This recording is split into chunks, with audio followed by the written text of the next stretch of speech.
Greetings, friends and foes, and welcome along to KYFCaYAC. It's Keep Your Friends Close and Your Animes Closer. With me, as always, your anime server manager. Oh, my name's Joel. Why do I forget every week? I don't know. Server manager? Yeah, manage your servers. You got a big company, and Server as in like the internet stuffs. yeah, like you got a large database of users and content, and you need me to look. You're the server manager. I'm the manager of the server. I am Robert. As always, your anime web designer. And I'm Curtis, your server. He's all backed up. He's still. Weren't you a waiter last week? And you're a server this week? Yep. Yeah. There's a theme. I am going to be running malware scans on Curtis while we record. Please send in fan art. What that would look like. Oh, God. Oh, my. This week on Keep Your Friends Close and Your Animes Closer, we are going to be watching... Oh, this is a podcast where we watch anime and then we talk about it. And then sometimes things that are tangential to that, like Rodal. And often we give spoilers for the things we talk about. So. Oh, yeah. Spoiler warning for everything that we're about to talk about. But this week we watched Violet Evergarden, episodes 1, 2, and 3. And it was a pretty good time, guys. It was okay. I did find out, much to my shock, that this is made by the same company that made Kobayashi's Maid Dragon. Oh, really? Yeah, same animation studio. Huh. Oh, that's funny. What is it? Kyoto Animation? Kyoto, yeah. I'm surprised that didn't come out last week. Yeah, I don't know. Well, that was your thing. Your thing was Violet Evergarden. I wasn't doing any research. And then I was looking into it for this week, and I was like, holy fuck. The Illuminati. Completely I had a different look at styles. it. Yeah, they've done a lot. Yeah, they're huge. A lot of stuff. They're a big company. But yeah. We don't have any follow-up from last week? I do have something. I asked you, I think, in the Nausicaa about how many... I said roughly how many Ghibli films are there? How many Studio Ghibli films if you were to have them in like a box set? And I don't know if you misheard or just got them very badly wrong, but you said 7-ish. You were like, I'm not sure, but it's about 7. It's like... And you were out by a factor of 3. There are 21 Ghibli films. So, yeah. So a little bit off there. A little bit off. But yeah, that surprised me. I looked it up. I found a list of all of them, and it just kept going and going. Yeah, and it's going. wrong, because Hayao Miyazaki's done 11 by himself, but there are other directors at Ghibli who have done other films, so that was wrong. Yeah. I also feel like I did a very bad job of recommending Evangelion, but that's fine. We'll move past that. And move right into Violet Evergarden Abridged.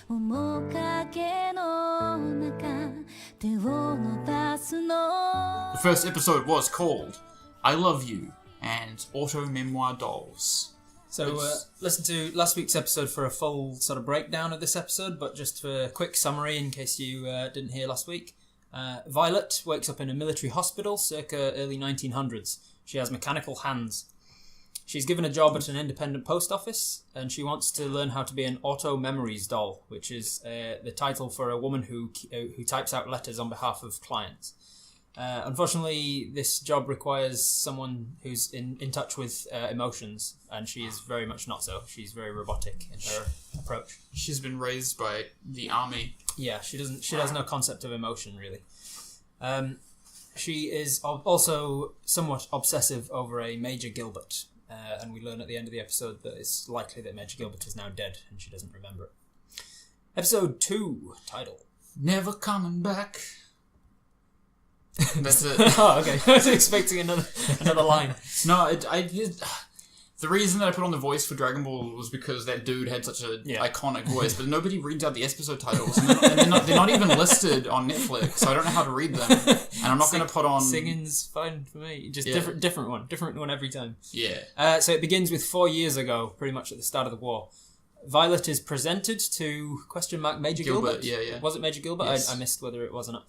So she is presented to Major Gilbert by his brother as a gift. Apparently she was found in the Northeast war zone.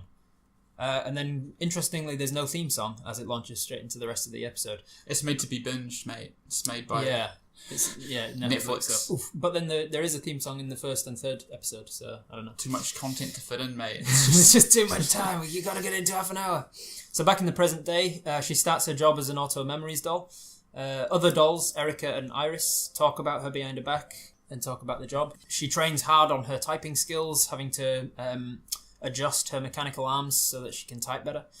She wants to write to Major Gilbert, but the lieutenant says that he'll pass on the message instead of her writing to him directly. Violet sits in on Erica, watching her work as a doll, and she turns out to be very cold and Spock-like in her approach to people. And then, of course, they receive complaints that their letters aren't personal enough. A client arrives wanting an elegant and romantic letter, and Violet says that she'll write it, and for some reason nobody objects. So she writes it exactly as it's expressed to her, and doesn't understand any nuance, and doesn't realise that words can be interpreted differently. So she commits grievous faux pas, and the letter is basically a cold military report, and not a romantic tease that it's meant to be. She acknowledges that she isn't very good at the job, but doesn't understand why, and she wishes to keep working at this job until she understands the words "I love you." Erica has some personal stuff going on about why she got into the business, and she also confides that she doesn't feel like she's any good at the job either. It's true though, she's shit. She's kind of, she's the glasses type. She's got the little bob cut and the glasses. Yeah, I figured out which every single girl was. Which one? Like which archetype? Yeah, which archetype? Yeah, we'll get to that. Let me finish this. Let me finish the abridged. The lieutenant / president, he buys back from the black market the stolen brooch that Major Gilbert bought for Violet. That Violet's been obsessing over for the last 2 episodes. He had to spend a full month's wages. Yeah, he expresses behind her back that Gilbert is not coming back. Bum, bum, bum, bum. Episode 3, title: May you be an exemplary auto-memoir doll. So it begins at Auto-Memoir Doll Training School. Then there's a really nice, pleasant theme song.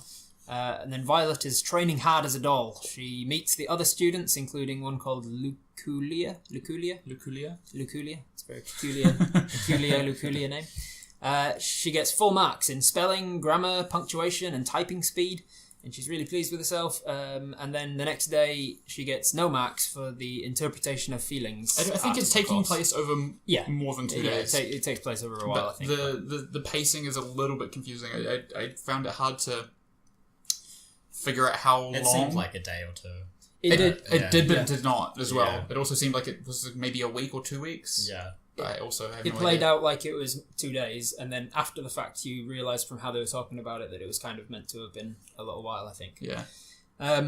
She's doing really well with all the military kind of things that she can do well, all the stuff that she can train for, but all the things that just kind of comes naturally, like interpreting what, sort of reading a client for what it is that they truly want to say without them saying it.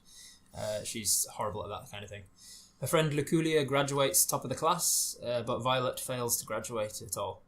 Luculia, while doing her good doll practice, she reads in Violet that there is an obsession with a particular major, and she offers to write a letter for her. Violet, in return, returns the favour by writing to Luculia's parents, and Luculia reveals that her parents are actually dead, and her brother is all that she's got left, and her brother's kind of turned to drink. He blames himself for their parents' death. He's just a broken man, left broken by the war. Violet, finally, starting to come to terms with, starting to see in herself how to read people, I guess. She reads that this Luculia friend of hers wants to talk to her brother, so she writes a letter on her behalf to her brother, just saying, "Thank you, I'm glad you're alive." She writes it so well that, with Luculia's recommendation, Violet graduates. Bum, bum, bum, bum, bum, bum, bum, bum. There were some B plots in there too, but that's the gist. Yep, that's the gist of it. Yeah. Thoughts and feelings, guys? I'm enjoying it. It's a lot more. You got to pay attention a lot more than you did with Dragon Ball Z. With Dragon Ball Z, you could quite easily be watching on double speed and also kind of be doing something else at the same time. Yeah. And you look down, a minute later you look back up and they're still screaming to charge up and stuff. So with this one, you really got to pay attention. There's stuff going on. If you kind of distract yourself, you'll miss a name, or you'll miss like a sideways glance that somebody gives to somebody else. Yeah, I was about to say, it's more about which is, I think this is what I was trying to talk about, with the subtle character animations is what Kyoto Animation is known for. Right. Like, two characters are talking and then a third character reacts subtly to what one of them says, and you're like, oh, what was that? Yeah. There's a lot of that. There's a lot of character. This it's clear right from the start that this is going to be entirely character driven. I'm not sure what the story will be. I'm getting the feeling at this stage that it's going to be largely around how people react to Violet, and that's kind of the story of the whole thing. I got the feeling that the second episode was kind of an Erica episode, and the third episode was Luculia episode. Luculia is best girl, by the way, definitely. I don't know why people would like Violet. Violet's got nothing going on. She's just a robot. But that's kind of why they're like showing her from different characters' perspectives, right? Yeah. So that you get, I don't know. Maybe she'll more story. Yeah, it feels like that's kind of going to be the way that the rest of the series pans out. Like almost like in each episode is the way a different particular character interacts with her, kind of thing. But it's very character driven, and there's all these characters in the backstory that I didn't even bring up in the summaries and stuff. I don't like some of their designs. They're really weird. There's one that's in there as I would say the closest it gets to fan service, which with the big busted cleavage lady. Her name is I can't remember. Starts with a C. It's like Calypso, but it's not Calypso. Like Catlia or something. Catlia, thank you. Yeah. She's got big boobs. They've got they're out. Peculiar names. It's been hard to pick up on all of the names. I can't remember what the blonde Benedict boy is Benedict. Benedict and Catlia have something going on that's like they're all constantly fighting with each other and stuff. Yeah. Is it German inspired? Like some of the city names and things like that? It's Fantasy Europe. Right. But the script is not a language, and all the numbers that are on the clocks are not anything. Okay. Yeah. And they're talking about countries that don't exist, so it's just Fantasy Europe but without the dragons. Right. Because like she has essentially automail from Full Metal Alchemist. She's just got robot hands. Like that's not anything. So people aren't too shocked about that. So I don't know. Well, they are a little bit. They're like this. I feel like it's not common, so they know that it exists. Right. But it obviously means something because I mean, there's one part where there's this whole thing where they're like, "Here is your typewriter. Start typing this book and let us know when you're finished." And she goes, "Hi," and then like bites the glove to take it off, and there's a shot of everybody's reactions to seeing her with her mechanical hands. Yeah. Well, I saw that shock, but like it was kind of subtle. And if I saw someone who had robotic arms, you'd be like, "Whoa, fuck! You got metal arms, man! What's going on with your fingers, bro? Hook me up, man." I would run. For my life, especially if it was someone who talked that way. Curtis is like, "It's the Terminator." Are we starting to think that she is human and she's just? No, I think she's definitely socially human. Stunted, kind of. Yeah, thing. I think they overplay the socially stunted thing a little bit too much. Like at one point somebody says something about you're not eating well enough, and she goes, "I have replaced my nutrients." And it's like nobody like if she's speaking robotically, it's because she's learnt to speak that way through the military. She's on the spectrum. But nobody in the military would have spoken that way around her. Yeah, they don't say that in the mess hall. "Oh, I am replacing my nutrients." They mentioned that she's been in the military since she was a child. I didn't realize that she was still a child. Yeah, that's one I would like. Tried to look up how old she was, and I couldn't find anything that was official. But it's quite confusing. Yeah, like, she doesn't look as young as they act. No. They say her to be. Sort of. Yeah. They kind of treat her like maybe she's 16 or something, but she looks she's not designed 18, that way. 20. Yeah. Don't know. Maybe 20 is still a child. It's mentioned that she can stay in the house until she's an adult. Yeah. So she's not legal. Yeah. What was the deal with that scene that you just mentioned where she takes off her gloves and she starts typing and then she stops and she rolls up her sleeve to her elbow and she adjusts her elbow. And so she can type faster. Less resistance. And then she starts typing away like clack, clack, clack, clack. And then they all like act strange. They all like act surprised and she says, "Just try typing quieter" or something. I think it was they were surprised at how quickly she picked it up. And she was typing very quickly, and it was very loud. So it's just them being like, "Fuck," she's going at it. And normally if you're a person, you'd be like, "Oh, I'm just gonna type away now," and you'd be conscientious. And she kind of lacked that. I kind of felt like it was a one of those character moments where it shows her possibly going from like a military person using weapons and fighting. So maybe you're a bit more blunt. You don't need the she's being articulation in the fingers, or and so like that little adjustment was just kind of showing that, to show that she's changing it over from military mode to more dexterous mode. From grab something and whack someone. Right. There's that cool scene where you see her as a soldier and she's running through the battlefield and she takes out kicks like people two in the guys. face. Yeah. So that was pretty nice. Yeah. But no, it's alright. I don't know. I'm enjoying it overall, but I just think they're a little bit too heavy-handed with her whole "I don't have any emotions. I'm a robot. I'm a weapon" sort of thing. I think they do that well. It's very slow-paced. It's like, she starts off clearly having to be told that she can eat, that she can do things. It's like the the lieutenant who gives her a present, and she's like, "I have no need for this," and he tells her to make a choice as if the world's going to end if she does not make a choice, and she's forced to make a decision, like, and then I think it's just done to emphasize the point when she makes that decision to find out what "I love you" means. Right. It's something in her. So she's making a conscious choice that I will work at this job until I understand what I love you means. He says that it's the reason that he lets her stay at the job is because it's the first thing that she's ever chosen to do of her own volition. Right, I see. Because she's been in the army following orders for her whole life. That makes sense. Do you reckon the lieutenant loves her? Do you reckon that's going to be a thing that evolves for her? I don't think so.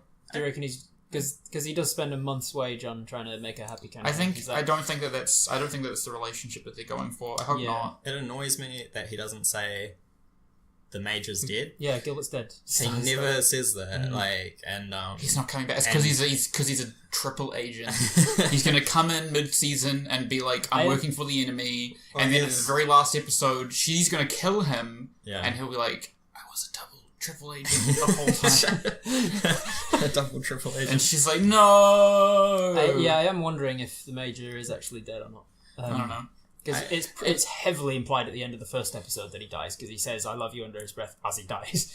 But then again, if it turns out that he isn't dead, I don't think I'll like this show that much. It'll be like a solid 6 or 7, because I feel, like you say, the writing is really heavy-handed. Yeah. And if you're heavy-handedly being like, "He's totally dead," and then he's not dead, that's just bad writing. Yeah. Right. That's just... Yeah, that's true. In my opinion, anyway. I got a bad prediction, and I don't know if I've been like misinterpreting things, but my prediction is, and I don't think it's right, but I don't know if she is currently, like, who won the war and who were they fighting? And was she fighting for their military where she is now, or was she the opposition? I think that I don't know if it's anything. I think like whichever that. country they're in won the war, and she was fighting for that country, because I've lost my notes. But the red-haired guy that she's living with, the general, the lieutenant, I can't remember his name. President. I just call him President. Yeah. Prez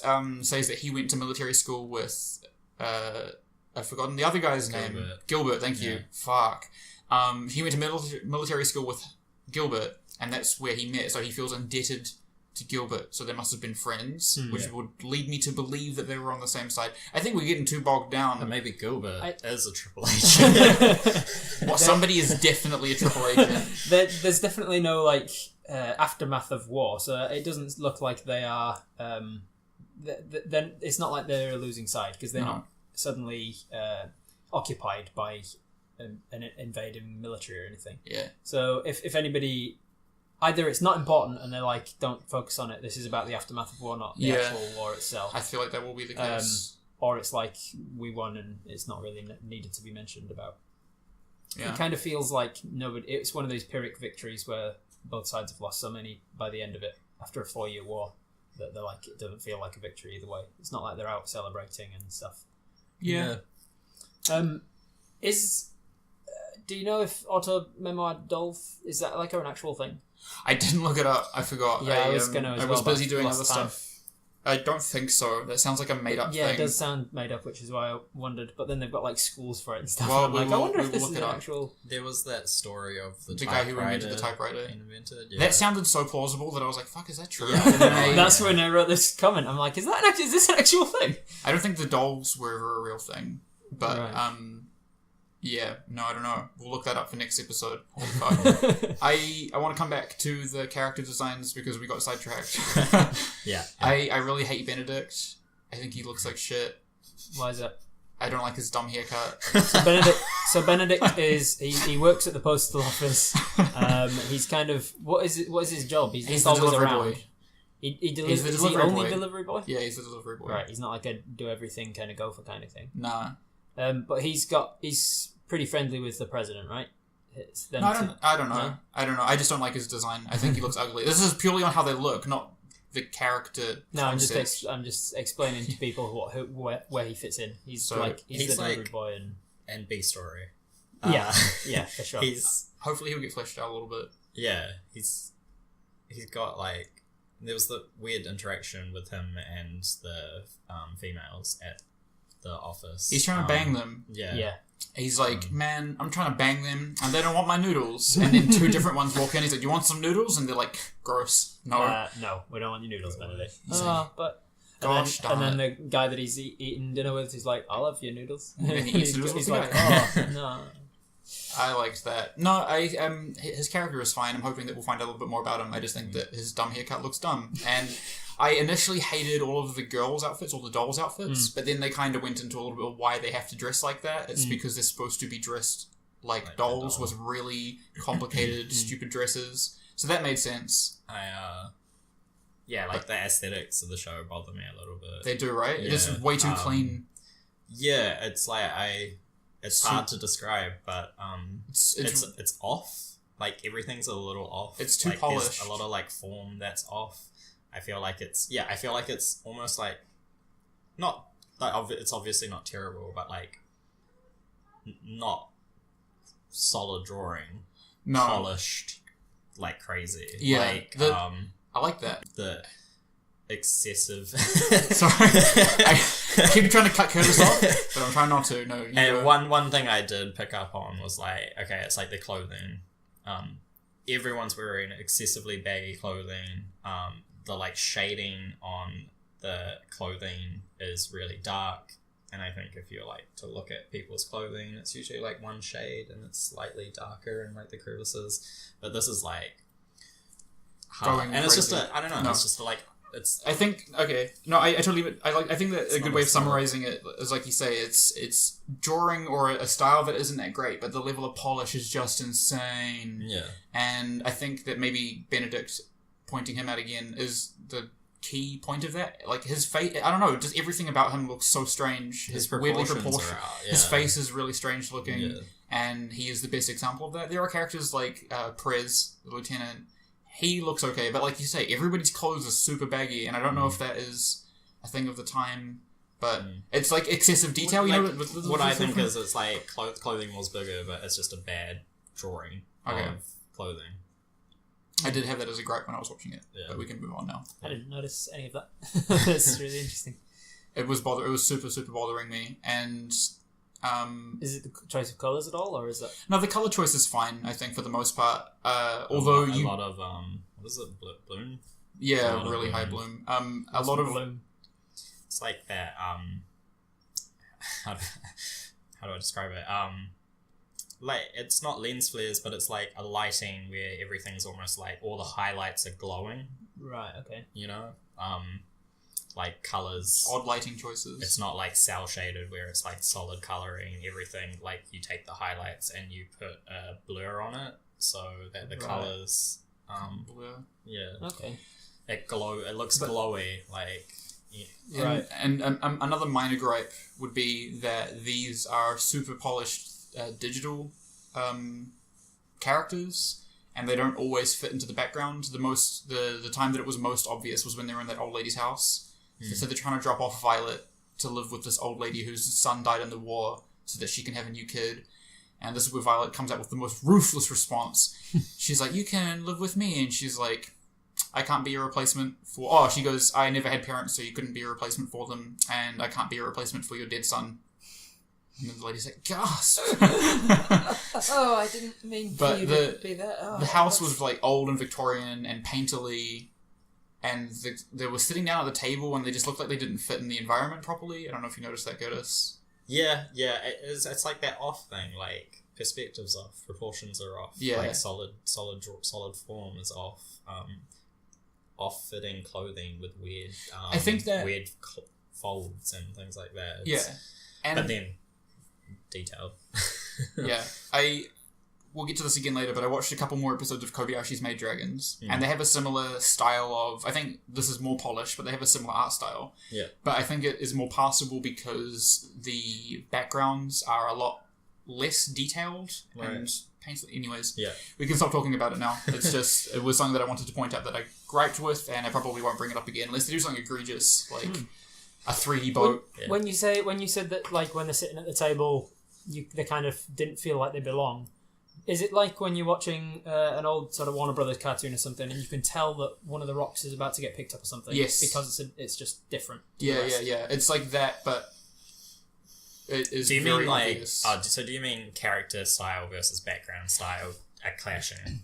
To me, it looks like they have gotten some awesome background artists. Because the art... Oh, that's another thing. The background art does look super nice, and all the cityscapes and landscapes look really good. Yeah. But it looks like they've taken these 2D environments and then tried to recreate a 3D interaction on them because the characters are digital. Right. Do you know what I mean? So they're moving around a solid... they're essentially animating 3D objects around a 2D landscape or setting. The characters are 3D. They're not 3D, but they're using digital technology on a... It wouldn't be traditionally painted. So traditional painting, 3D... like clean. Yeah. 2D, cleaned up. Yeah. And you feel that that's... I feel like it clashes. Yeah. But that's just a personal gripe, and we're being super picky, so write in and tell us that you guys are saying turn your brains off. Regis was in the room. No, it's a good show overall. I am a little bit worried that it's not going to hold my attention. I have a feeling that I just don't like slice of life shows, although I'm trying to so now you would say it's slice of life. Oh yeah, no, I looked it up as slice of life. But I feel like... because it's a character-driven drama, but usually a character-driven drama isn't just people talking about their feelings. There's also like boys punching each other, or there's like a dragon, or there's just something else for you to latch onto to keep it interesting. So this is interesting then, because before, when in season 1, I was the only one who hadn't seen what was going to happen. Now none of us know what's going to happen, right? Yeah. Should we talk about what we think where the direction we think it might go? We've already talked about it. There's going to be a triple agent. We're all in disagreement as to who the triple agent's going to be. It's either going to be Gilbert or the lieutenant. What's your prediction? Because it's 13 episodes, right? So we've got 10 more episodes. And there's an OVA as well, which I think we should maybe watch in the last episode. I'm thinking that the sort of main arc for Violet is that she's going to learn how to emote. She's going to learn how to be a human effectively, and we're going to see sort of the hero's journey almost. She's going to be reluctant at first, and then she's going to find someone who'll like help her through it. It'll be the dolls and everything. But with feelings comes hurt feelings. Yeah, she'll have lots of hurt feelings. I do feel I'm going to make the prediction that Gilbert's not dead, and she's going to find out that he's dead, and that's when she's going to tap into the human emotions of sadness and everything, grief and all that. When she has to acknowledge that he's dead. And then we're going to find out that he's not dead, and she'll be happy, and that sort of thing. That's kind of my prediction for her story. Mm-hmm. I think it'll continue in the style of every episode. I'll be kind of... It won't be like, this is so-and-so's episode, this is some... But it'll have kind of a taste of that. Yeah, there's always B-plots. Each B-plot character will have an episode where they get to shine a little bit more. You'll get to see some Benedict story with him and Tits McGee. Calypso. That's not her name. I'm not sure what's going on with the lieutenant though, because I don't know. I'm getting it could go either way. He's the triple agent because he killed Gilbert, which is why he feels so guilty about it. Because he found out that Gilbert was a double agent, and he was like, "That's one less number than me." And so he stabbed him in his sleep. She was given an order to run away and be free. I need you to live and be free. Yeah. But we haven't seen that because she's still taking orders. Yeah. That's going to be the last episode. She's like, I'm following my last order. I'm going to be free. And then she moves to the country and she opens a dairy farm. Violet Evergarden Season 3. Cows don't like middle. What happens to Season 2? They just skip it. It's the lost season. To season 3. It's like the iPhone and Windows. They do it in actual time. So she's like, just season 2 is just all of her just buying a farm and doing it all. They filmed it. They've already made season 2, and then they watched it with fresh eyes, and they were like, "This is boring. This is really boring. This is really tedious." Let's just cut to season 3 where she's actually got the farm up and running already. I want to go off your prediction about her starting to feel again. I think Gilbert's married. Oh, I think that started off like studio audience. I think that he's married, and that's why he's given her to his friend, because he's like, I love her, I love Violet, but I'm with this lady, and I have to because I'm from a rich family, I have to marry someone rich. Yeah. So look after. Why Violet. why would the president cry then? Because he's at the bar talking to Katerina. Can't remember her name. And she's like, Katerina says to the president, Catlia. She says, she keeps talking about this Gilbert. Where is he? And this is the kind of stuff where he's like swirling his whiskey, and then he stops, and the ice all clanks together, and he grits his teeth, and clearly that he's like choking back tears. Yeah. It's like, maybe then he's gay for Gilbert. So it's like a love triangle. I think so. I would be so happy if there was a twist. It's like it's building up that he's dead. And it's like, he's dead to me. Yeah. And that's why he's got this weird relationship with Violet, because they both love Gilbert, and so he can relate to her on that level. But he's so jealous. Yeah. What was the deal with Gilbert's brother? Because he seems like a psychopath. Yeah, right at the start, Gilbert is introduced. He says, "So-and-so, Major Gilbert here to see you." And he walks in and says, "Hello, brother." And he goes, "Yes, father's dead, and I'm glad." It kind of comes out just a little bit too... I guess we'll find out what a monster he is later. Yeah, and then he's got Violet in a chest, and he says, open it up, that's your present in there. And he opens it up, and there's a person, and he's like, "What? There's a person in here." He says you have to promise to only use her as a weapon. We'll come back to that. Yeah. I guess, eventually, when we see more of the brother and more flashbacks. Yeah. Use her as a weapon. Don't fuck her, brother. Yeah, basically. Yeah. I'm giving you a gift. I thought that as well. That was the first thing I thought. It's like he's handing over a gift of a woman, and then it's like he doesn't realise until he's about to open the present. He's like, "Oh shit, I know how this looks. I didn't mean... Oh fuck, just use her as a weapon. I didn't mean for you to... Oh god." That's weird though, isn't it? Now that I think about it, giving you a child to use as a weapon seems ineffective. I could take it back. No. I found her in a war zone. Do you reckon we'll work out what her actual backstory is then? Yeah. Where she came from and stuff? Or do you reckon they'll never go into that? Maybe. Do we think we'll find her backstory? Because she was found in the Northeast war zone. Well, yeah, I think we're still to learn about the other enemy. No. I honestly don't think it's important. Are you ready to know? You think they won't mention it at all? Don't think it matters. I feel like there's the city names kind of look Germanish to me, made up, but they look Germanish. So if they're going off over World War I or II, Germany loses. So I think they might be the losers. True, they haven't said we won the war. They just said the war is over. So maybe, who knows? But there's lots of story acts to. We need to work out what's happened to Gilbert. Work out what the deal is with his brother. Maybe he'll come back into it in present day. The brother? And she'll have I've come to reclaim my toy. Yeah, something like You'll have to go through me. The lieutenant has to fight with him. Get into a brawl. Charging up. No, wait. Yeah. And then, do you reckon they'll have much of an arc with all of the girls? Oh, you said you had the archetypes for the girls. Do you want to give us those? Okay. I don't know how valuable this is, because this guy felt weird. I was watching it and I was like, man, I just remembered learning these. Okay, judge me, bitch. Violet is the kudere because she doesn't have any emotions, she's soft-spoken, she's quiet, she's a badass, so she fits that archetype. Erica is the dandere because she's also soft-spoken and quiet, but it's because she's shy, not because she's, inhuman. I think that Catalina... Catlia is a Satodere. She's just got the big tits and she knows it. And what's the other girl? Iris. I can't remember what she was. But Luculia is definitely the Genki girl, and she's the best girl. She's got red hair and she's got freckles. Fuck yeah. And she's kind and sweet. Saw that and I was like, best girl. And then it turned out that she was the one giving the talk and the soliloquy, and I was like, fuck yeah.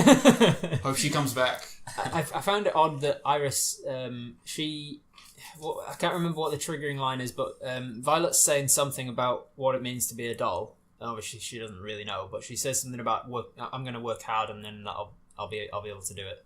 And Iris stands up all irate. There's more to it than that, she says. I guess we'll find out. And then we find out, like, in the next line, that Iris has only been a doll for, like, a week or something as well. Yeah, but she had to go through the school, and we have no idea what Iris's backstory is. She could have very strong opinions and a good reason as to why. It just seems she odd to me feels that like she's that. like, there's more to it than that when she doesn't have any I can't remember experience. what archetype she would be, but she's the one who's, like, aggressive and disagreeable. She's the one who starts talking about it behind her back. Oh, she'll be the tsundere. tsundere. She's the tsundere. She's going to be like, I don't like you, Violet. We have beef. And then she's going to be like, oh, but actually, we should be friends. That'll be her arc. Nice. Cool. We'll look forward to it. No, yeah, I mean, I'm hoping that I like it. Favourite moments? Sensu bean. Sensu bean moments. Play the same. Joel, you better put something in there. My favourite moment was when Violet gives the letter to Luculia's brother saying, I love you, I'm glad that you're alive, thank you, and then just Luculia. And then he just starts crying. That was another thing that I heard about the show. Apparently the show nails the ugly cry. Mm. And I think that's pretty good because it doesn't make... You know the ugly cry? When it's just like, oh, I'm sobbing! Yeah. And it doesn't look bad. I don't know if you've seen a lot of shows. Sometimes in a show, when somebody ugly cries, it just looks silly. But this looks genuine. It didn't feel forced, Yeah, because we've seen at this point, we've seen flashbacks of her brother like getting kicked out of bars, drunken, and starting fights. And he's kind of crippled as well. He's on a crutch the whole time, and people start fights with him, and he's swinging his crutch at them, and he's just finding any excuse to be angry at the world.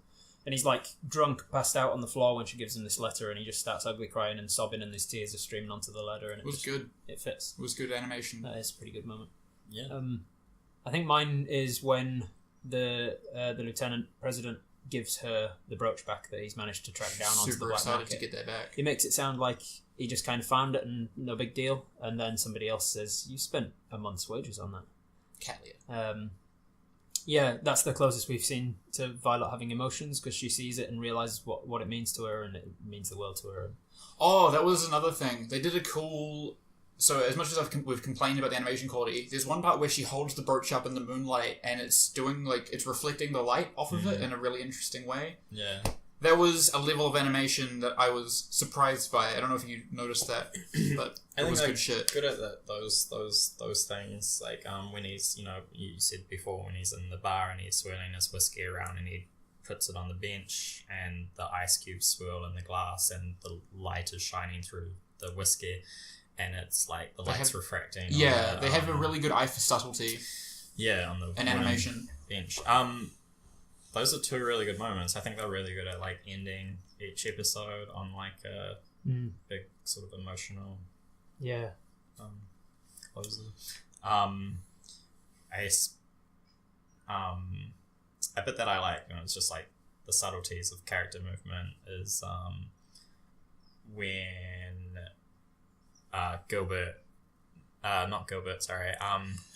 Prez, what's his name? His name's President. We lost his name. It's gone to the annals of time and we'll never know it now.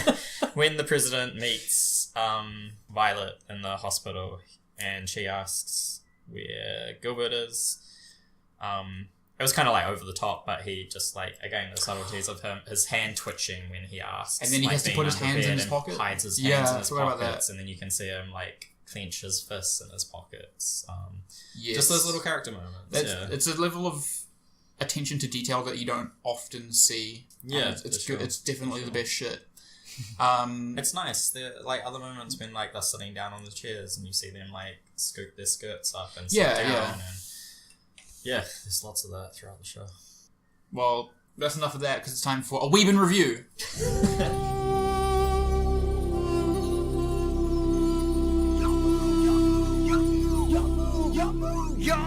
So a Weeb in Review is a new segment where we talk about whether we watched anything related to anime that week or not.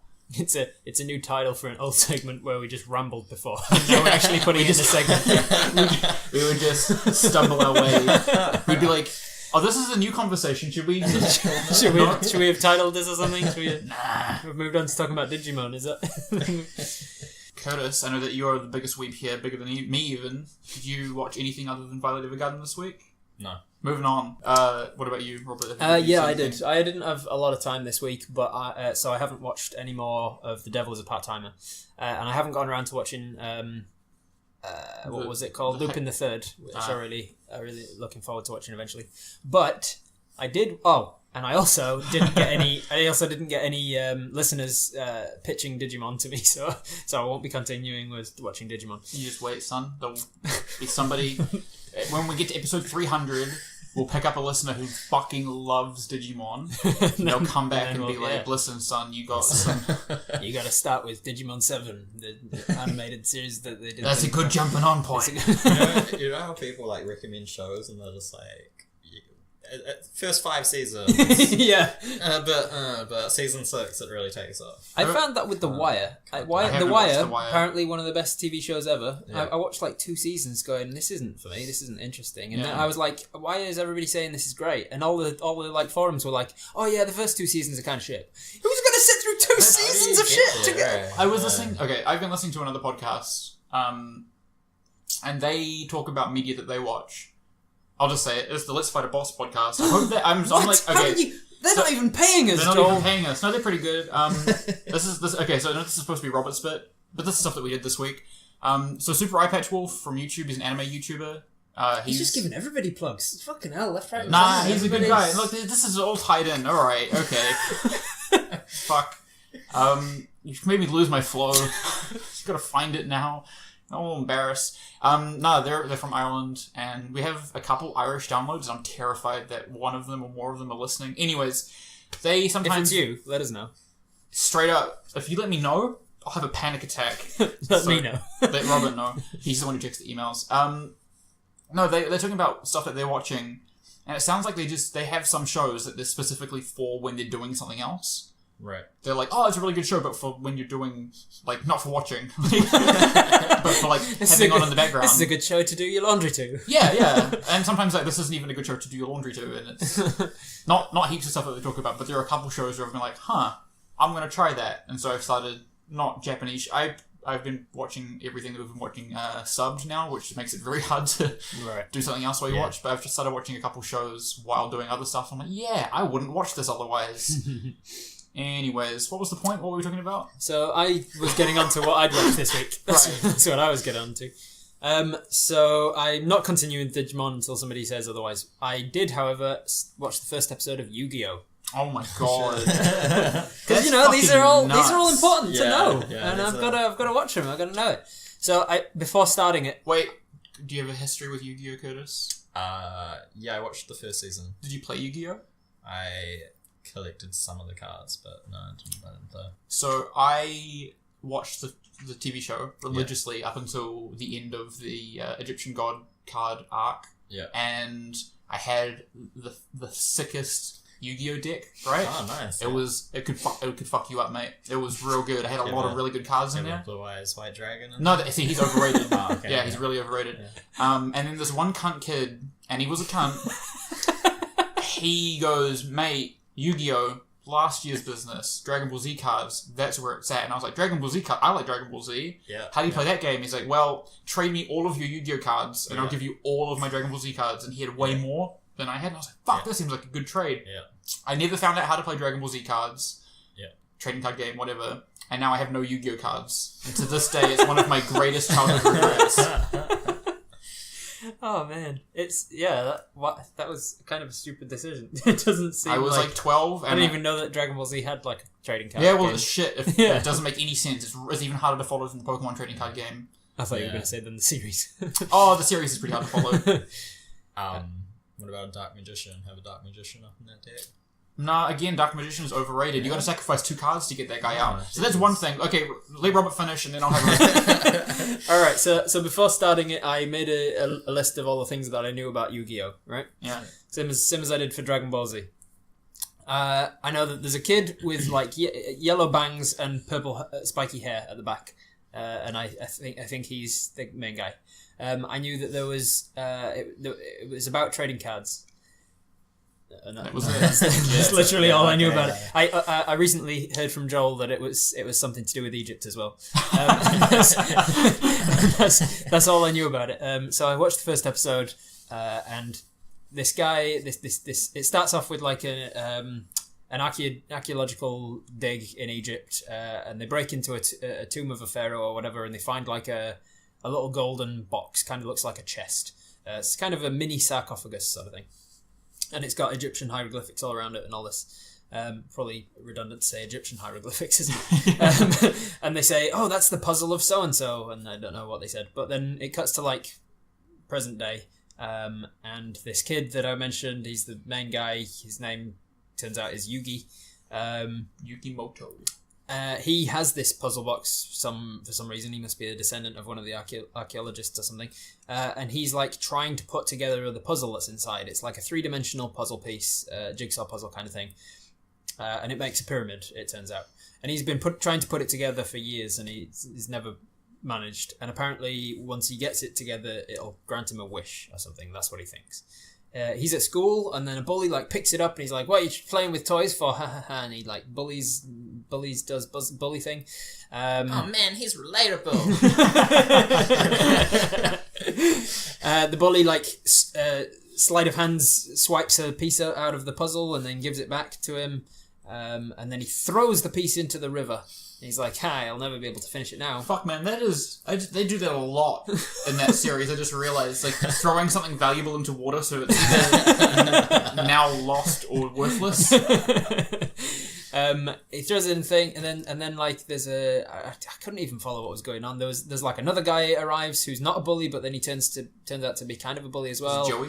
He's got like a pointed haircut, and he's like the president of the Beautification Club or something. Is it Tristan? I don't know. Okay. Is it blonde or brown? Brown. Tristan, yeah. Blonde was the bully who stole the thing in the first Joey. place. Oh, fuck, I can't remember the first episode. Blonde hair guy steals the thing and swipes the piece out of it, and then a brown-haired fellow with like pointed hair, and he's president of the Beautification Club. He comes and kind of berates the guy for being a bully, and then another lass turns up, and she's the one who gives him his pieces back in the first place.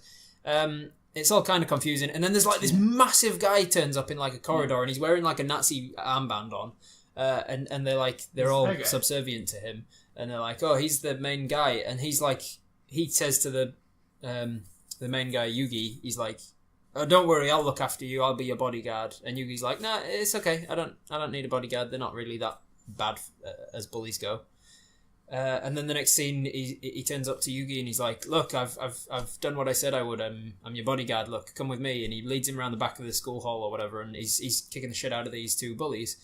And he's like, look, even though one of them wasn't one of them wasn't bullying. Wow, he's like, look, here they are. Look. Wait, were you watching this in English? No, I'm subbed.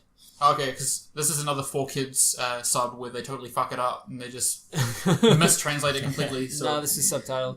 Yugi stands in the way and says, look, I didn't ask you to beat these guys up. They're my friends. And the bullies are like, not your friends, even though they're like lying on the floor beat up.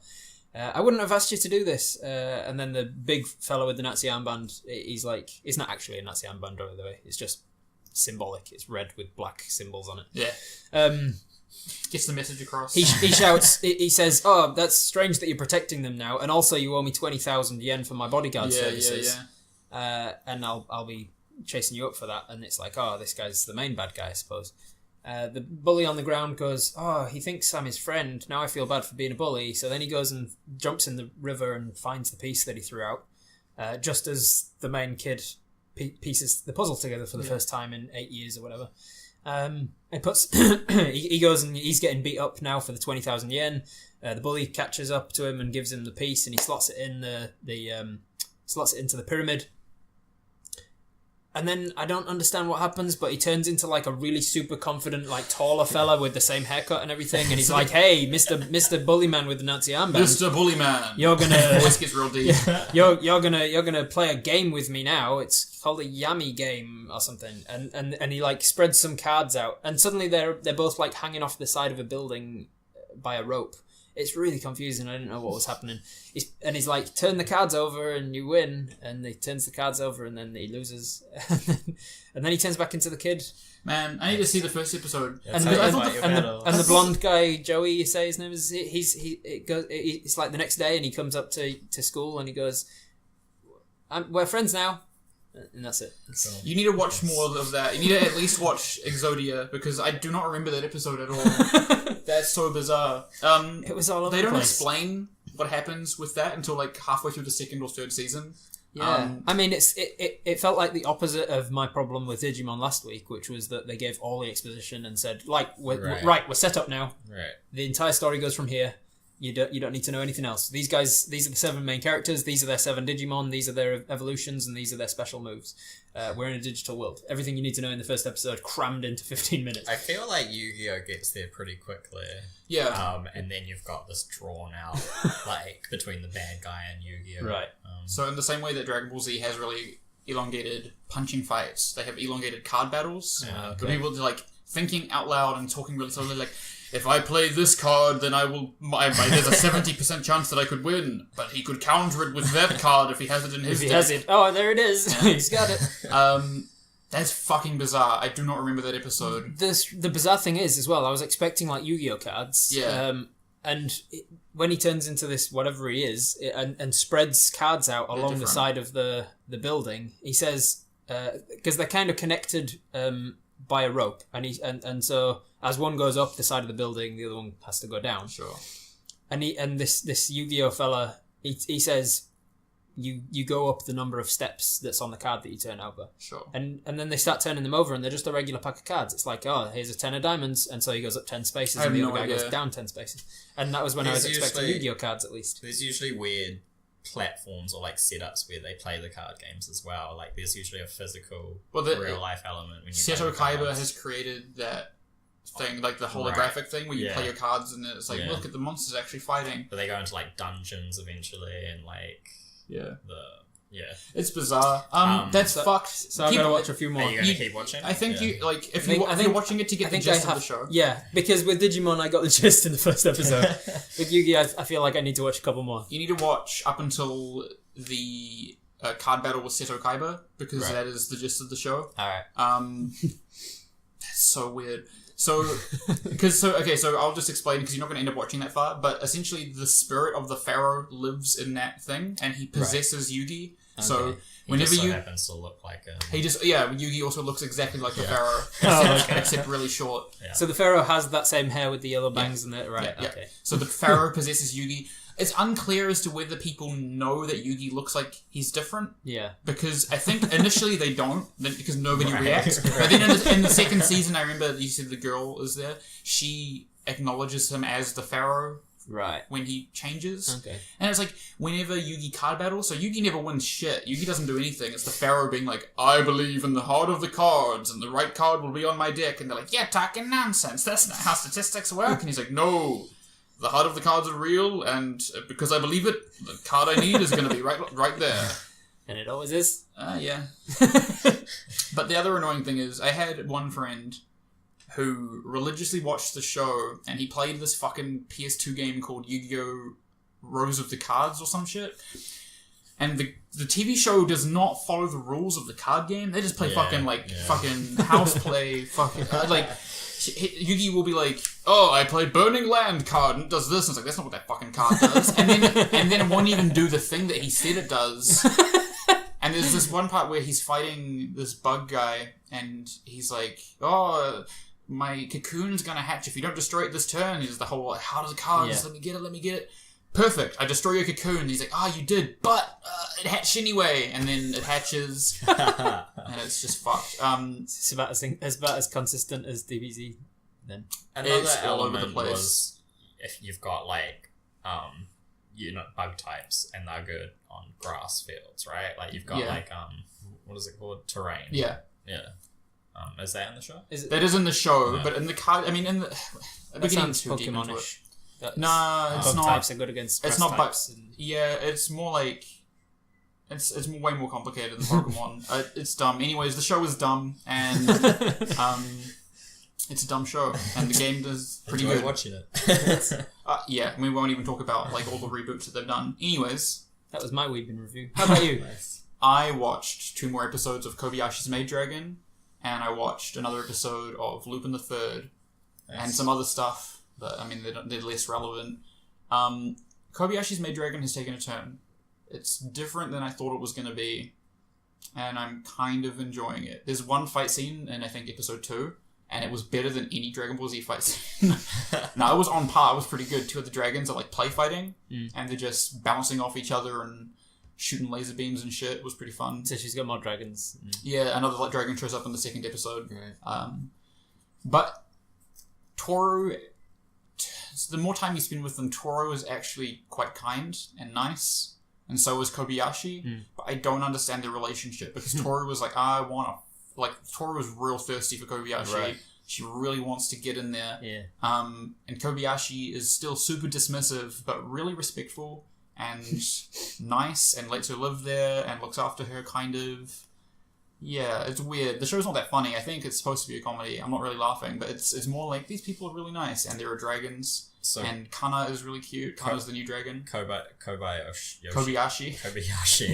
She just wants to be friends.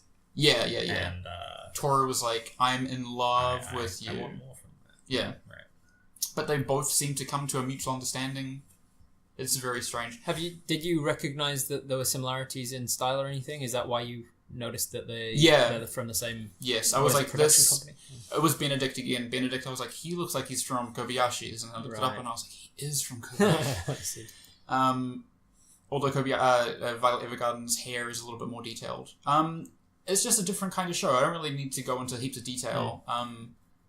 But I am gonna keep watching it, maybe, and hopefully like it more, because it's outside of my comfort zone. And Lupin the Third, holy shit, that 2nd episode is completely different from the first one. Oh, is it? I don't know, that show... So you've watched the first 2? First 2, yeah. The second one, oh, true, yeah, I've watched 2. So Curtis has already talked about the first one, and it's like a race, and he's like Japanese James Bond, but I don't know if the show is like actually for kids. Because they have the whole goofy kind of slapstick, like, oh, I've been burned to death. Oh. Yeah. But I'm just going to say, I'll spoil it. It's fine. It's not really that... It's an old show. If you haven't seen it, it's your own fault.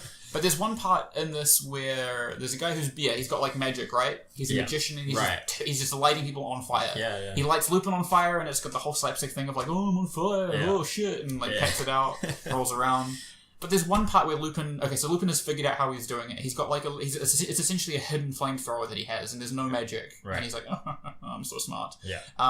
But he figures out how he's doing it, and he's also developed this flame-resistant, bulletproof, explosion-proof membrane that he puts on himself, which is how... Like, they're shooting the shit out of him, and he's like... Right. Lupin figures out how it works, coats himself in it, and then when the dude flamethrowers him, Lupin just stands there like a badass on fire. Nice. Like, it won't work on me. I figured out what you're doing, and by my calculations, your membrane should be wearing off. Oh. And he's like trying to set him on fire, and Lupin takes a step towards him and then just points his finger at him, and now he has a flamethrower and lights the dude on fire, and the dude does it like, and he doesn't start screaming like he's actually on fire, but he's clearly uncomfortable. Yeah. And then he opens a trapdoor in his treehouse and tries to climb down a rope, and it's like over a waterfall. And I was like, man, if they make the rope burn through and the dude falls to his death, I'm gonna be... And then it happened! Wow. He's like screaming as he's climbing down this rope, and then the rope burns away, and it's a weird amount of violence. And I'm not like disturbed by it, I'm just confused as to the tone as to who it's supposed to be appealing to. Like, kids... I mean, in the first episode, Lupin saves the day by electrocuting a shitload of people. It's got a lot of stuff for people to enjoy. Oh yeah, and his Fujiko, his lover. Yeah, she's so not interested in him. Yeah, very but she is also playing everybody, which is so confusing. Yeah, she's playing the bad guy. Was this the same one that? Yeah. Turns him in at the end of the last. Yeah. It seems to be the thing. She's the villain of the week. She's the recurring villain because she always makes a deal with somebody who's antagonizing Lupin, and then he's like, I'll forgive you for it, and then she fucks him over at the end and runs away. Women are liars. Yeah, that's another thing. So they're like, they find her on fire at the beginning of the episode, and they save her, and then they're cooking her breakfast. Lupin and his mate, I can't remember his mate's name though. And his mate's like, shouldn't the woman be cooking breakfast? And it's such a different show. It's such a different time. Yeah, and there's one part where, and there's like, they almost fuck. Like, the bad guy captures her again, and she's like, I'm not gonna run away this time, and she lifts up her skirt, and he like unbuttons his top, and she's like, come closer, and he takes his top off, and so she's standing there shirtless, and then she raises up her skirt even more, and she had a gun under there. Oh, nice. And then she's like, can your bullet deflect skin? He's like, hard to tell. And she's like, bang, bang, bang, bang, bang. And his skin does deflect bullets. And then he rips it. Yeah, then he rips off her shirt. And then she's standing there in brown knickers. Knickers, gross. It's just, the tone of the show is all over the place, and it's such a train wreck that I'm kind of loving it. I think. Yeah, I want to watch more of it. I think that was the thing. It's very action orientated, and then I think when Hayao Miyazaki comes in, he like refines it back. But there are some shots. Let's keep this. Let's lose that bit. Because there are some shots that just don't make any fucking sense. Because there's one part where the bad guy gets into like a biplane, and he's like, I'm going to chase down Lupin. Yeah. And he gets in the biplane, and then he flies over Lupin as he's driving like around a canyon, and then he jumps out of the biplane. The biplane just flies off and explodes, and he lands on top of the car, and then it cuts to him just being in the car with the gun in Lupin's head. Right. And it's like, how did you get in there? Yeah. There's heaps of shots like that. Wasn't it convertible? No. There's just heaps of shots that don't make any sense. Like, they'll be doing one thing. Like, okay, so the guy's like, I've turned the temperature up. Now I'm gonna burn you to death, Lupin. Yeah. And their back's up against the wall, and then they just jump out a window that wasn't there. And they're like, away. I've been reading the occasional Tintin comic. Sure. And I'm just picking them at random. But I was like, I'll read the first one. And the cover looks like Tintin, but it's obviously when Hurj? Yeah. The author, the writer, was still average at drawing and average at telling stories through comics. Yeah. A lot of that. Oh shit, there's a train. Cut to them on the train. Just in a different place, and they're like, good thing we jumped out of the way of that train. Like, it's like, you didn't want to draw it. Like, didn't want to draw the train. Yeah. Not good at trains. Yeah. The show is so confusing. There's also some really interesting cinematography work. Like, so Lupin has been pointing. They've been established that you point your finger at something and you set it on fire, and they've been doing like heaps of close-ups of fingers. Yeah. And then there's this weird cinematographic. I don't know. There's this motif at the end where Lupin gets fucked over by Fujiko, and he's laying on the grass, and he points his finger up like he's going to burn something, and then a butterfly lands on his finger. Right. And it's just like, I don't know what they're trying to convey there, but I see there's effort and there's passion in it, and it's so confusing. Yeah. Definitely would recommend it. I'm so keen to see where it goes. I really like the style. I think it's so fun and loose. The character, it's like super cartoony, and yet like it has that realism, I suppose. Nobody's going to have heard that because you bent down to touch your foot. It doesn't matter then. It has something really important. Yeah, man. That's what we've been up to. Speaking of trash that we've been watching, like Yu-Gi-Oh! And such, I thought it would be a good idea. And I messaged Robin Curtis, and they didn't really get it. Typical. No, but I was like, man, we tend to rip on shows. Like, we spent 20 or so episodes ripping on Dragon Ball Z, and people like that. And then we ripped on Digimon, and we'll rip on Yu-Gi-Oh! Probably now. And we ripped on Kobayashi's last episode. And I thought, like, what's something that I like that I know is trash, but I love it anyway? And so and it's not an anime, but it's Japanese. It's Kingdom Hearts. Even without all of this stuff, like, somebody mapped out... I don't know if this is helping you, because now you're just trashing on Kingdom Hearts. No, I love it. Yeah, no. I love Kingdom Hearts, right? Right. So they just released the new trailer for it at E3. Yeah. And I was going into it all skeptical or like cynical, like fucking this is the last game I'm gonna buy. Fucking Nomura, I don't know what you're up to. You can't fuck you. And there's this one part where, and this isn't gonna make any sense to you, but there's this one character who's been like in the realm of darkness for a couple games, and then she turns around and her eyes are yellow, which means she's possessed, and she's like, "You're too late, Mickey." And I was like, Right. "Oh my gosh!" Right. That carries so much weight. It's so ridiculous. Yeah. But the story of Kingdom Hearts is so convoluted at this point. The first game was kind of convoluted. The second game was pretty convoluted, and then it just what's that?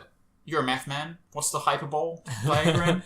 If it's exponential. It gets exponentially crazier. And then the last game that they released, there was time travel. Right. And we know my opinion on time travel is that I hate it with a passion. So the story is so incoherent and ridiculous, and just if you try and make sense of it, there's no point, because you'll end up making sense of it, but it won't make any sense because it's not, they didn't plan any of this. They're constantly just reacting to like, oh fuck, we said something in the last game. Now we have to make something to put there. Why don't we make it as complicated as the first thing? Oh, now oh shit. this complicated thing is the explanation. And then it just keeps building from there. Like, for example, like the whole thing is that there are these things called Heartless. And if they kill somebody, for lack of a better word, the heart that gets left over from them killing somebody also becomes a Heartless. And you're like, okay, cool. That's a simple enough concept to understand. And then in the second game, they're like, oh, but sometimes when you split the heart from the body, if the body has a strong enough will, it becomes a nobody. And you're like, oh, okay, like two sides of the same thing, that's fine. And then in the third game, which is not Kingdom Hearts 3, it's Kingdom Hearts Birth by Sleep, there's these things called Unversed, and they're just like manifestations of really strong emotions. Wow, and that never gets fully explored, That's but it's a like, whole okay, other that's thing. just a whole other thing you're going to introduce this far into the game. So the heart, the body, and the emotions are all and different. then so like the whole thing is that the worlds are dying. They're slowly going out one by one because the Heartless are taking them over. Right. But turns out that they don't actually die. They go to the realm of sleep, and so Sora has to go to the realm of sleep to wake them up. And in there's Dream Eaters, and there's nightmares, and then there's good dreams, and it's just like, why? Why did you do that? Why did you add a fourth thing? You had 3 things. Yeah. Why not make a whole new thing? Why not just make a whole new thing? Yeah. And that's not even to talk about like the production cycle and how many consoles you used to have to be able to follow the story, because it got spread out. The story is just fucking nonsense. And time travel, oh god, it's trash, but oh my god, I love it. Play the right song and it gets me. I'm like, yeah, that's right. Sora and Mickey, they're gonna do it. Mickey being Mickey Mouse. Presumed, yeah. They're gonna what? They're gonna do it. Like, not far. Okay, right. They're gonna fly. I mean, probably if you go to the right site, you'll find some fanfiction. Right, okay. But that's something that's like kind of how I feel. We really just ripping apart Dragon Ball Z, but somebody's like, yeah, but like Goku's gonna do it. I love it. We love it. I Yeah. love it, even though I know it's trash. I I don't couldn't. I tried thinking of something that I really like, even though I know it's trash, and I had a really hard time with it because I don't think I like things once I realise that they're trash. That kind of puts me off it. The closest I could get is I really enjoy the really low budget sci-fi series Red Dwarf. I haven't seen it in a while, so maybe I'd watch it and go, "Wow, this is trash," and go off it. But all I remember is it's got a really low budget. Have either of you seen it? No, I have no idea. No, it's really funny. It's a British sitcom kind of thing, but it's about a guy. If I can remember rightly, it's been so long since I've seen it. He's sort of, I think he's been cryogenetically frozen or something. Then he kind of comes round and realizes he's the only one on this like entire Battlestar cruiser kind of thing. He's this huge ship called Red Dwarf. He's the only living human. His cat his pet cat in the meanwhile has like evolved, and he's like a humanoid now, and he's called Cat, but he's got the tiny little fangs, and he's like super suave. He's got those very cat-like characteristics still. He's all about the fashion sense and stuff. There's a robot, there's a humanoid robot, and there's a hologram, and the 4 of them just get up to hijinks and stuff. But it's really low budget, and it's just hilarious. So I think that's about as close as I could think to something that I enjoy, even though I know that it's poor production quality. So, but what about the writing? Because my thing was the writing. Because the production quality in Kingdom Hearts games and the gameplay, 10 out of 10. Really good. Really good. I'd say I don't know. I'll have to watch it again and let you know next week. But I don't remember the writing being great. Yeah. But you enjoy it anyway. There's Yeah. like something that's appealing to you. Yeah. That's what I'm trying to get at. I'll watch it again, and if I watch it and go, actually, this is trash, and I'm not enjoying it, then Maybe you just don't have like any guilty things pleasures. I don't have guilty pleasures like that. What about you, Curtis? What's your guilty pleasures? I can't think of anything right now, but I'll go away. You guys are just perfect. I'll go away. I could have think listed a about couple it. other things. Just don't enjoy things that are trash, Joel. We've got a better taste than you. Nothing Suck below down. 4 stars. Because Joel likes shrubbish. That's what this comes down to. No. Oh no. I never had a shrubbish. I had a hippopotas though. That was a weird. What? It's a hippo. Hippopotas. Hippopotas. It's a Pokemon Oh, gee. from Black and White, I think. Yep. Can you think of an animal in real life that they did not yet do a Pokemon I of? tried really hard, and then I thought, Opaki. You know the Oh, yeah. they've done one in the They latest have? one. Yeah. Oh, And I was man. like, fuck. So, Narvark. come on, that's Sandshrew. I don't know yeah. Pokemon. I'm just naming it. You fuck. Well, First 151. Sandshrew and Sandslash. Sandslash is a Pokemon. they're Armadillos? they're not. Yeah, they're much more armadillo-like or shrew-like. So what's the difference between an aardvark and an armadillo? Well, aardvarks, size for one thing. Aardvarks are huge. They don't have the armored shell. They've got a much longer nose. Oh, like an anteater. Yeah, aardvarks are like anteaters. How about a flamingo? Ooh, if they don't have flamingo. Pokemon. This can be an entirely new aardvark. segment. We'll move on right after this. When you need it. We'll move on right after this. But I think that they've done an aardvark in the latest generation. I don't know about a flamingo. Okay. But I mean, I'm also not going to play Pokemon. Do you know how many Pokemon they're up to at the moment? Is it like 1,000? Nah, they haven't. They've hit at least 800. Right. I have my own qualms with Pokemon because they fucking they do. No, I don't want to talk about it. But it's an anime podcast. We can talk. This So is a they- tangent that we can actually take. Okay, so they do. So they don't just have legendary. So there's legendary Pokemon, right? And Like they're those are the Articuno. Articuno, Zapdos, Moltres, Mewtwo. Sounds like you're about to break into the rap. No. So, but they've got these Pokemon that are legendary and they're super strong, and those are kind of fun.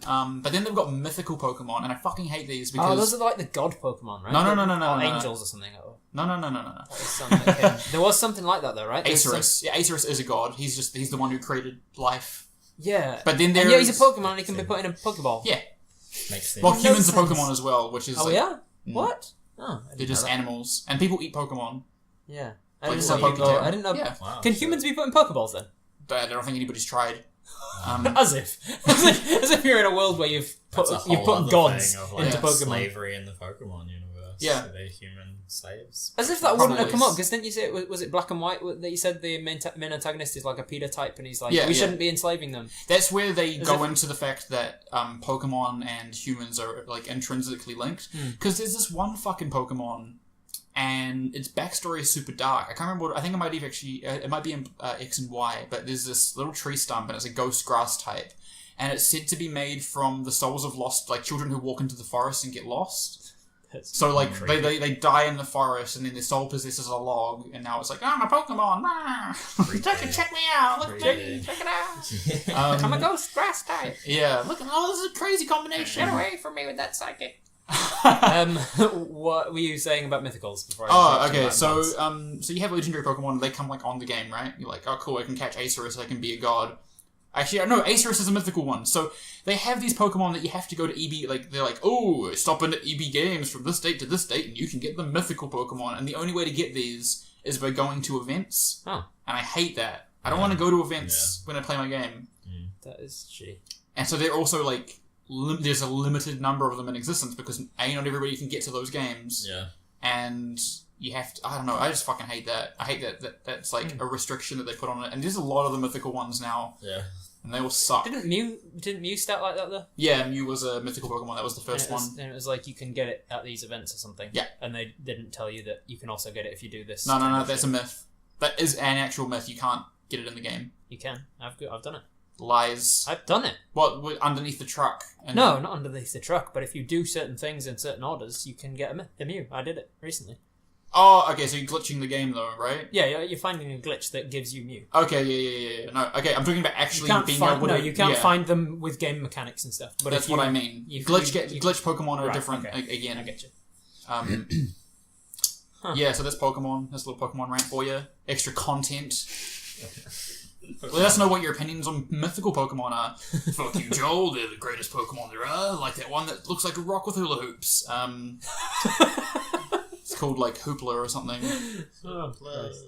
Do you reckon they were high when they were coming up with like from 600 to 800 or something? When they just run out of animal ideas and they're like, have we talked skis? have we talked about the Alola Pokemon and why I like them? The Alola Pokemon. So the Alola is the new region. So they basically like the first 3 regions are based off of regions in Japan, and then Unova is based on France and snails. Yeah. Yeah. And frogs and snails. And the one after that is based on New York. And then Alola is based on the islands of Hawaii. That's where Shrubbish came in, then I guess New York. I think so, actually. Piles of garbage in the street. But in Alola... Sorry, my New York social critique on I have no idea. I think you mentioned that they're like the same Pokemon that have already been released, but different species. Yeah. That sounds cool. I like that because cool. That is... I would actually have liked if they'd done that from earlier on, having less new Pokemon, but the same Pokemon that looks slightly different in different regions. We've already talked about this. I would really like a Pokemon that allows you to choose when you start the game. Just like go down the list and like checkbox. No, just like checkbox which Pokemon are allowed in your game. Because I hate like Magneton and Magnemite because they're just like piles of magnetic stuff. They're not like a creature. I want the Pokemon that are like animals. You just don't catch them. Like I want my world populated by beasts. Not weird Voltorbs and Electrodes and stuff. Yeah, Voltorbs are weird because they look like Pokeballs, so it's like, did we make Pokeballs to look like Voltorbs, or did Voltorbs evolve to look like Pokeballs? Because in later games, there's a little mushroom like called fungi, and the top of the fungus looks like a Pokeball. I would say black line and everything. I would say that it evolves to look like a Pokeball because quite often when you're walking around in the forest, in Vermilion Forest or whatever, you pick up an item. You're like, oh, it looks like a Pokeball. You pick it up, and it's like, ha! I'm attacking, and so it's like an ambush predator. I like that. Pokemon's weird. The aesthetics changed dramatically. It used to be like more round, and now it's like sharp and angular. They've gone back to being round again. Okay. Which is why another reason I like Alola, because X and Y was getting fucking weird. How did they keep that all in the same world? They don't. Okay. Yeah. You accepted that pretty quickly. You're like, right on. Yeah. I feel like there's some design dissonance for 5th and 6th generations, but I could be alone on that one. Cool. How many are they up to now? How many iterations of Pokemon? 7 generations, and the 8th one is predicted to come out next year. Yeah, they've got some wild stuff. There's Ultra Beasts, which is supposed to be... Let's not. It's still cashing out, I guess. Let's not do a Pokemon Pokemon deep dive. Do you have Mecha Pokemon? What do you mean by, like, one Pokemon you can jump inside? Just like Mecha-inspired Pokemon. Oh, there is! Oh, there's that big bug fuck. Oh, what's his name? He looks like... He's a big robot, though. Okay. And he's like, I'm a bug. So he's bug/metal type or something. I think so. Right, okay. Yeah, because they introduced different types after 1st gen as well. They introduced Steel and Dark in the 2nd generation. Steel, Dark, and then Fairy. Fairy is in 6th. This can't be an interesting conversation. I'm cutting it off right now. No more Pokemon talking. Cool. So yeah, no more Pokemon talk. Let's go into the thing that I do every week where I tell you guys what you should watch. Dun, dun, dun, dun, dun.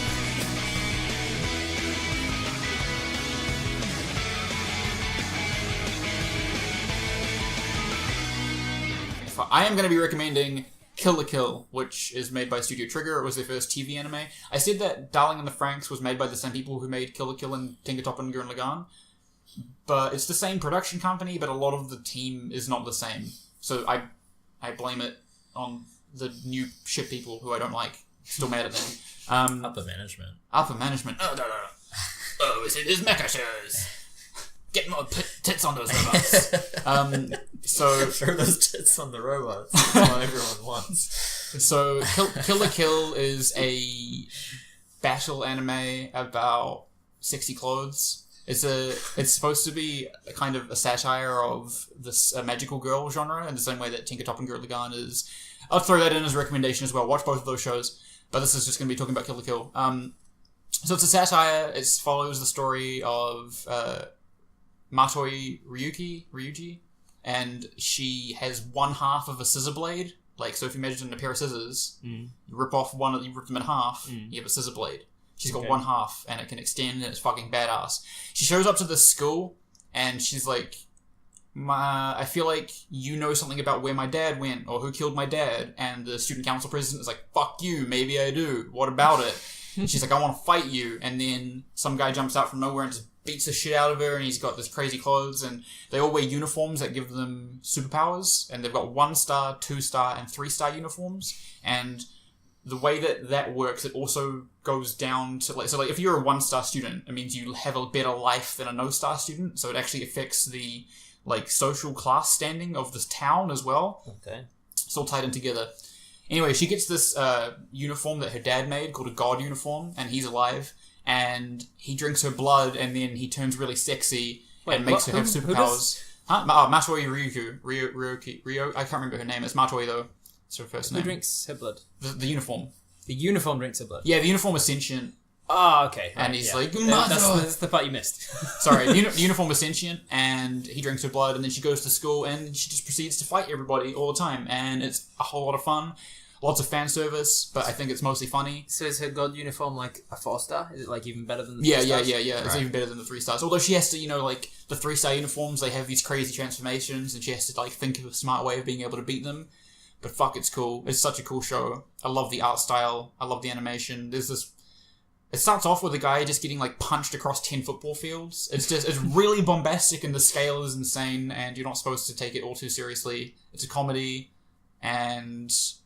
whenever she beats somebody, she cuts their clothes off so that they're naked, and it's stripped of the will to fight. It's just a good show. The animation quality and the style are top quality. I think I already said that. Do people like get promoted up the stars? Yeah. So they have a thing every year, and it's one of the episodes where you have to get to school on time, but there's like an obstacle course on the way to school, and if you get to school on time, then you get to have, or like depending on when you arrive, you get a better uniform. Right. But all of the club presidents, so like the tennis club president and the boxing club president, they're all 2-stars, so they can do cool stuff. They have better uniforms, and then the student council have 3-star uniforms, right? And they're like protecting the student council president. And there's a bunch of subplots going on with, like, life fiber and alien stuff. How long is it? I think it's 24 episodes. Honestly, it's a 10 out of 10. I fucking love that show. It's fantastic. I don't know if... You might get annoyed with the scale, Rob, because you didn't like Tinker Top and Gurren Lagann, but go into it expecting it to get... I didn't like how well it progressed because it was the first thing I ever watched that was anime, which we've since decided was probably not wise. No, but it's fun. But yeah, it's also a show about learning to learning to rely a little bit on others, and also some people have said it's a social commentary on relying too much on wearable technology specifically, but also technology, because they become so heavily reliant on the power that the uniforms bring them that it's like a bad thing. And in the second half of the season, it does a tone shift where everything kind of changes after the second half of the show. But I can't recommend it enough. Go watch that. So if you want to write in and tell us what a good or bad job that we did, friend or foe, you can do so. Keep your friends close and your animes closer. On Facebook, I guess, social media, look us up. Or you can do so at KYFCaYAC@gmail.com. Send us an email. Get in touch any which way you want. We're on Instagram, Reddit, whatever. We'll start trying to be more interactive with people. I don't know, like maybe post a link to where you can watch Kill la Kill on Twitter or something. I don't know. This segment brought to you by Joel's Mind. All over the shop. No, I think that we're starting to find a bit more of a structure and a flow, and I think that last episode I was bad and I rambled a long time when I was talking about Kobayashi's, but let's try get more articulate together as friends and foes, because you got to have foes in anime, right? You got to have like the Vegeta who's I don't like these guys, and then we beat you by not stopping, and then you're like, hey, 100 episodes in, I've come around, and now they're better than me because they're Super Saiyan 2 and I'm not even Super Saiyan. And then you come over and I talk to you for a little bit, and then we have like a word battle, and it's like wind going everywhere, and then you beat me, but then I still have friends. Do you know what's happening? Do you know where he's Chewie's literally gone into Chewie Dragon stuff. Ball Z. I think I'll just fade out.